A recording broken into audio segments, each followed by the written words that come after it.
Start, Mr. Chairman, sir, I rise to support the demands for grants for the Ministry of Agriculture.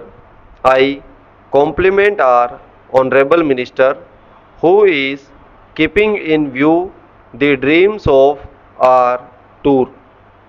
Father of the nation, Mahatma Gandhi, who always felt and said that the progress of India lies in the progress of rural India.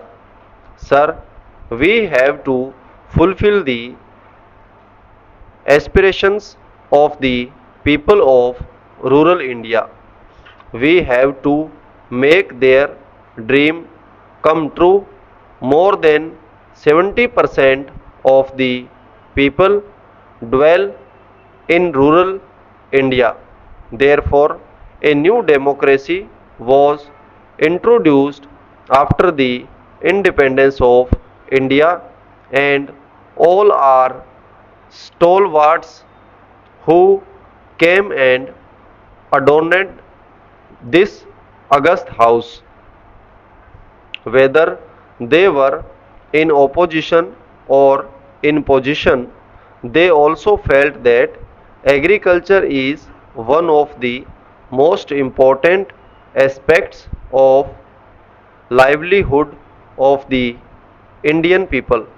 Sir, I do not deny the contribution of the opposition leaders and opposition stalwarts who adorned this house and contributed to the welfare of India.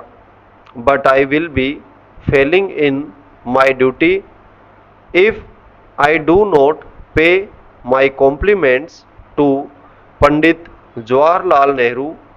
If Mahatma Gandhi is the father of the nation, I will call Pandit Jawaharlal Nehru as the father of Indians democracy. He had capable colleagues with him, and with the capable colleagues and stalwarts in the opposition, he built a modern, self-reliant India, and he dreamed to make India beautiful and self-respecting like a true Gandhian.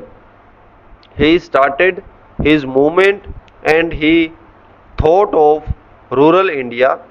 He knew what the land of India needs.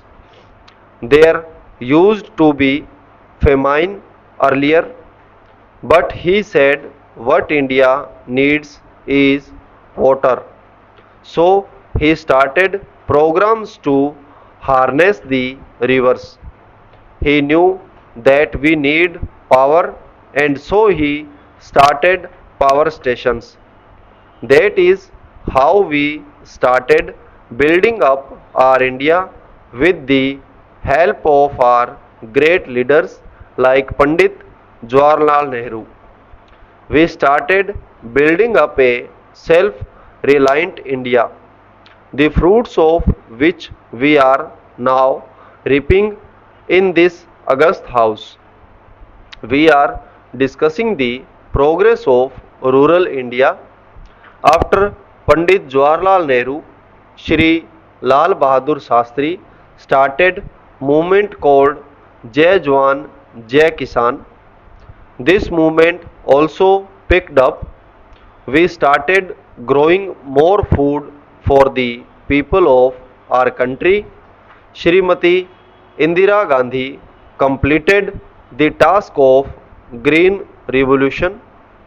Sir, about agriculture, I would like to say that the farmers of India always stood by the needs of country. If the green revolution is successful, it is because of the sweat and blood of the farmers of our country In the same way, I would like to say that so far as our fishermen are concerned, if the farmers grow food for us from the soil, the fishermen go deep into the sea and fight with the waves and strong currents of the sea and bring food for us from the sea. But unfortunately, we give incentives to them to produce more, and we do not give many incentives to them for earning more. A farmer needs good seeds, favorable weather, fertilizers, pesticides, water, electricity, and his own hard labor, etc. In the same way, a fisherman needs good boat, good nets, good weather, favorable sea, suitable places to anchor his boat. All these things cost money, labor, and a lot of risk of life. But the price fixed for their labor and yield is much less than the labor and money involved. We should not forget that a farmer or a fisherman has to raise his family, educate his children, take care of their health, and he has to see to it that he gets his children married with respect and dignity. He can manage all these things from the yield of his fields or the catch of fish from the sea. Today, with the essential commodities of life becoming very expensive, it will be fair on the part of the government to give a reasonable and fair price to the yield of the farmers and the fishermen. Our farmers toil in the villages. They cannot provide full, proper, nutritious diet to their children. I am sure our Honorable Minister, being a farmer himself, will do the needful. I know that he has many programs and he will definitely take care of the smallest of the farmers.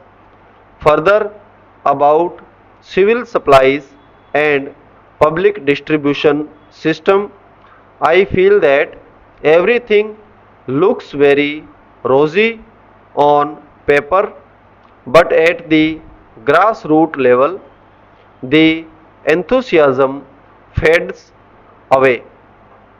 What we need is a social and moral commitment from the members of the government, politicians, or bureaucrats, and the shopkeepers who have got license to distribute the various essential commodities of life.